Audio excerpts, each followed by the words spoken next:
अहोई अष्टमी। अहोई अनहोनी को होनी बनाना। अहोई अष्टमी का व्रत संतान प्राप्ति, लंबी आयु और खुशहाली के लिए रखा जाता है। प्राचीन काल में यह व्रत केवल पुत्र के लिए किया जाता था, परंतु आजकल जब हम गर्व से कहते हैं कि मेरी बेटी भी मेरे बेटे के समान है, इसलिए यह व्रत हम दोनों बेटा और बेटी की दीर्घायु के लिए रखते हैं। इस व्रत से संतान की अच्छे स्वास्थ्य, सुरक्षा, लंबी उम्र और सुख समृद्धि की कामना की जाती है। कोई भी अनहोनी से बचाने वाली माता पार्वती की पूजा इस व्रत में की जाती है। जो महिलाएं निसंतान हैं या किसी कारणवश गर्भ में संतान की मृत्यु हो रही है, उन्हें ये व्रत जरूर रखना चाहिए। इस दिन माताएं निर्जला उपवास रखकर रात को चंद्रमा या तारा देखने के बाद ही व्रत खोलती हैं। इसकी पूजा विधि इस प्रकार है। सुबह जल्दी उठकर स्नान करें। शाम को दीवार पर 8 कोनों वाली एक पुतली बनाएं। दीवार पर बनाई इस पुतली के पास ही चावल से अहोई माता और उनके बच्चे भी बनाए जाते हैं। आप चाहें तो पूजा के लिए मार्केट से लाए गए पोस्टर का भी इस्तेमाल कर सकते हैं। हल्दी से स्वास्तिक बनाएं। रोली चावल और दूध से माता अहोई की पूजा करें। कलश में जल भरकर माँ की कथा का श्रवण करें। माता अहोई को पूड़ी या फिर किसी मिठाई का भोग लगाएं। मन में किसी के प्रति गलत भावना ना लाएं। अब कथा की बारी। प्राचीन काल में किसी नगर में एक साहूकार रहता था।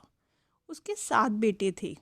दीपावली उत्सव की तैयारी हेतु साहूकार की स्त्री घर की लीपा पोती हेतु मिट्टी लेने खदान में गई और कुदाल से मिट्टी खोदने लगी। देवयोग से उसी जगह एक सेह की मान थी। सहसा उस स्त्री के हाथ से कुदाल बच्चे को लग गई, जिससे सेह का बच्चा तत्काल मर गया। साहू माता का श्राप लग गया। अपने हाथ से हुई हत्या को साहूकार की पत्नी को बहुत दुख हुआ, परंतु अब क्या हो सकता था।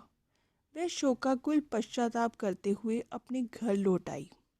कुछ दिनों बाद उसके बेटे का निधन हो गया। फिर अकस्मात दूसरा, तीसरा और इस प्रकार वर्ष भर में सभी बेटे मर गए।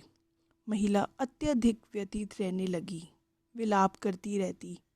पास पड़ोस की वृद्ध महिलाओं से अपनी दिल की बात कही कि उसने जानबूझकर कभी कोई पाप नहीं किया। हाँ, एक बार खदान में मिट्टी खोदते हुए अनजाने में उसके हाथों से एक सेह के बच्चे की हत्या अवश्य हुई है। यह सुनकर पास पड़ोस की वृद्ध औरतों ने दिलासा देते हुए कहा कि तुमने जो पश्चाताप किया है, उससे तुम्हारा आधा पाप नष्ट हो गया है।